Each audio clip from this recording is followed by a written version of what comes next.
Hey guys, Sam here and welcome back to another video. Before we do get into today's video, I do want to take a minute quickly to apologize for the upload schedule. I've recently started a new full-time job, something that I haven't had before, so I have to learn how to manage my day while working 8 hours in it as well. So it's taken me some time to adjust to it, and I know the past couple months have been quite rough, but my plan from now on is to upload 1 video a week and then try to get that up to 2 videos a week and probably sustain that for the rest of FIFA 18. I didn't realize it'd be so tough to find the time to actually record and make videos, but it really is. So until I adjust, guys, I do apologize, but that's probably not why you're here. You're probably here to watch an experiment video, which is what we're doing today. In the last video, I had a suggestion, and it was to see whether or not PSG could beat the entire French league in like an all-star team. And a lot of you guys seem to like the idea, and a lot of you guys said, hey, do this with other leagues. So many leagues around the world, there's one team that really dominates. So go ahead and check out what happens in the other leagues. So that's what we're doing today. Today we're looking at the Serie A,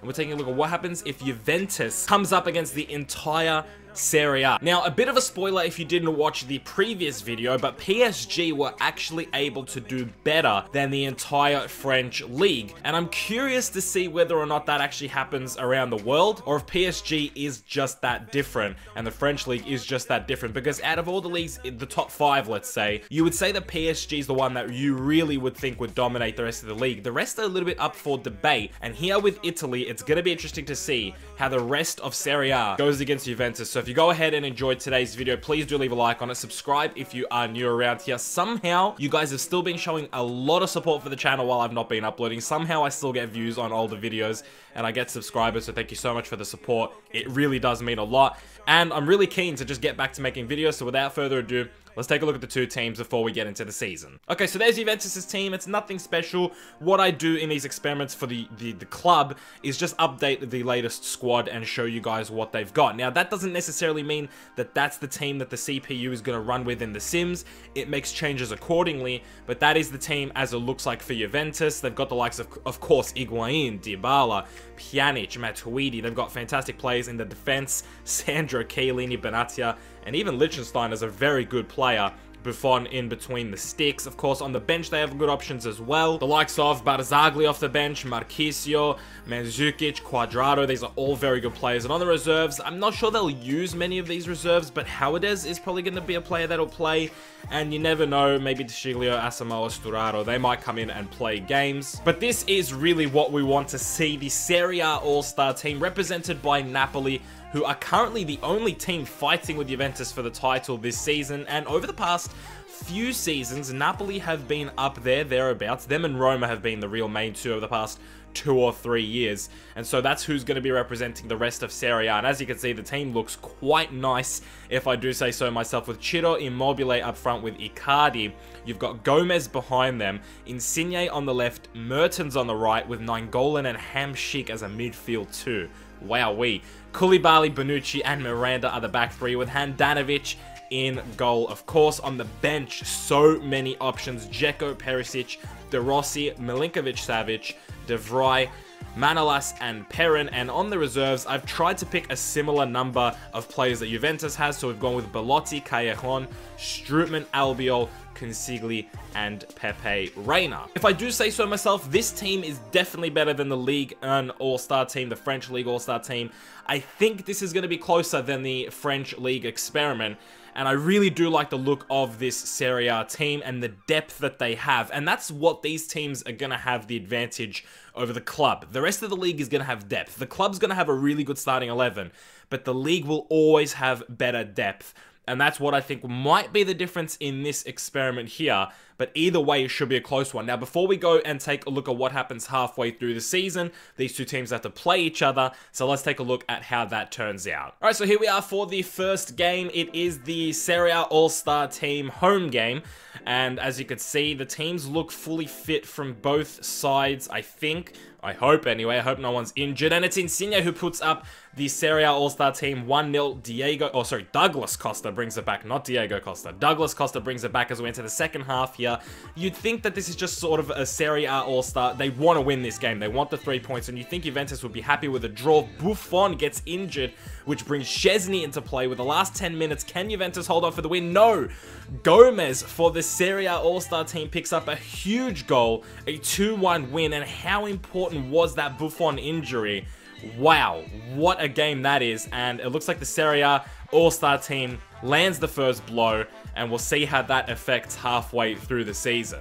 Okay, so here we are halfway through the season. As you can see, Juventus with just the one loss to their name to the Serie A all-star team at the top of the table, 44 points. The Serie A team are in third place. They're behind Roma, who seem to be performing quite well. They're actually the ones competing with Juventus at the moment, but 2 losses to their names, only 10 goals conceded, best defensive record in the league. 5 points isn't impossible, but that is a huge gap when you're talking about Juventus. I mean, it is Juventus, and we have to consider that. It is a big gap, 5 points. I'm not sure they can bring it back unless they beat Juventus away from home. That's the only way I could see this Serie A team bringing it back. Milan is also up there as well, 2 losses to their name. The teams that have really struggled without their players, well, there isn't really any except Lazio. Lazio seems to be the one that's really taken a big hit, but I'm not sure if that's because we took their players or because their team's not super good. I mean, we did take some pretty important players from Lazio, so yeah, they're the only ones. Inter Milan are doing alright, AC Milan are doing okay, of course, Roma's doing perfectly fine, so I think this second half of the season is going to be very, very interesting, and like I said, I think the Serie A all-star team need to pull out a result. Of course, let's take a look at what happens in that game, and let's see how that affects the end of the season. So I'm hoping for a Serie A all-star win just to make this as close as possible. So let's take a look at what happens in the second game. So here we go, the second game, the Juventus home game. This is actually now, after this game, there will be 4 games left to play for both of these teams. So this is very late on in the season. Insigne puts up the Serie A all-star team 1-0. Douglas Costa brings it back just like the first game, and it is such a huge game. This is very late on in the season. Higuain makes it 2-1 in the 47th minute. Insigne brings it back to 2-2 as we enter the 70th minute. What is going to happen in these last 20 minutes? This has been a very entertaining game. Douglas Costa makes it 3-2, and Juventus pull out the win with 4 games now left in the season. That is a massive result, ladies and gentlemen.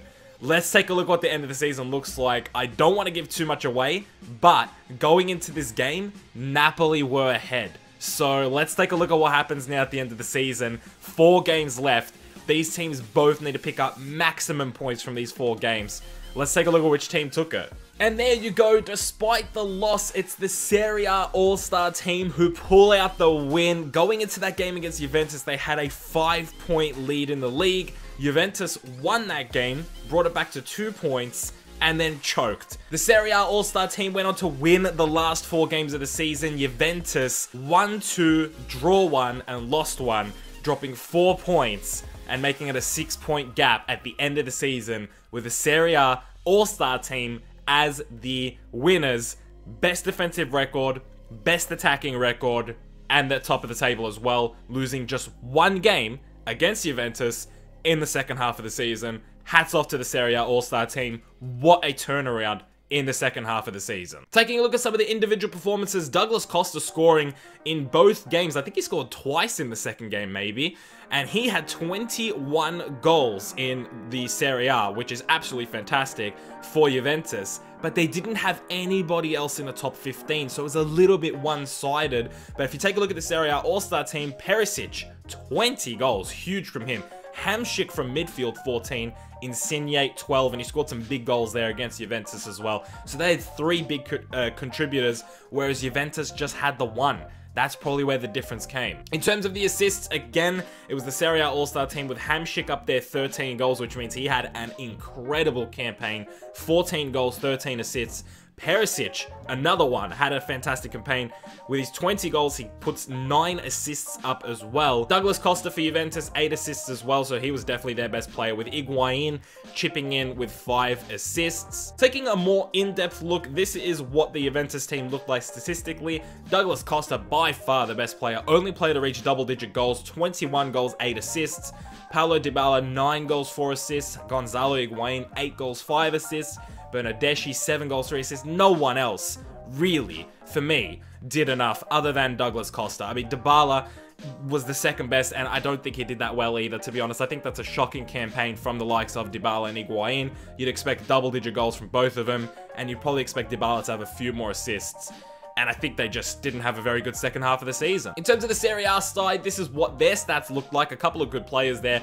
I thought Perisic, 20 goals and 9 assists, was probably not their best player, but he did it fantastically. I think their best player was Hamšík. In my opinion, I'd rather have 14 goals and 13 assists in a campaign than 20 goals and 9 assists, but they're completely different players. They play in different positions, and for their positions, they both did absolutely fantastic. Really won it for the Serie A team. So that is it. That is the end of today's experiment, guys. We will continue doing this with other leagues over the next coming weeks. Next up is Germany and Bayern Munich taking on the rest of the Bundesliga. I'm going to have a poll in the top right corner. Who do you think is going to win that? Bayern Munich or the rest of the Bundesliga? Who is going to win that? So far, we've had PSG knocking over the French league, but we've had the Italian league knocking over Juventus. So it's 1-1 at the moment between club and league. And I can't wait to continue this, guys. Thank you so much for the support. In all seriousness, I'd like to, again, just take a minute because I haven't uploaded that much over the last month and a half. I think I've uploaded like 2 videos in a month and a half to 2 months, somewhere around there. I don't know what it is exactly. That's what it feels like. But you guys have been supporting me so much. I am really loving this full-time job, and it has consumed a bit of my life. The thing is, when I get home, I like having that time for myself. I like chilling out, playing FIFA. That's really what I've been doing lately. It's really hard to find the time to actually record a video and make the video, and I want to get back into it. I've had that little bit of time off. I want to get back into it. Like I said at the top of the video, 1 video a week is the plan, and then slowly try and make it 2 videos a week, and I think that's probably going to do it. That's pretty much what the goal is going to be, guys. 2 experiments a week, and I was thinking of maybe doing a career mode, but it would be a really quick-paced career mode, and I think it's a pretty original idea. But the main goal right now is to just get 1 video up a week, alright? 1 step at a time. Let's not talk about 2 videos a week plus a career mode. Let's just think about 1 video a week for now. Let's just try and get that consistently. Let's do that for a couple of weeks, and then we'll start adding another video in, guys. Thank you so much for the support. Even though we're going to be doing this for the next couple of weeks, if you have any experiment suggestions, do leave them in the comment section below. Like I said, at the top right corner, there is a poll. Who do you think is going to win? Bayern Munich or the rest of the Bundesliga? Thank you so much for watching today's video, guys. I hope you did enjoy today's video. I hope you had a good day, and I hope you guys had a good Easter, because that was recent as well. I'll see you guys in the next one very soon. Keep it real.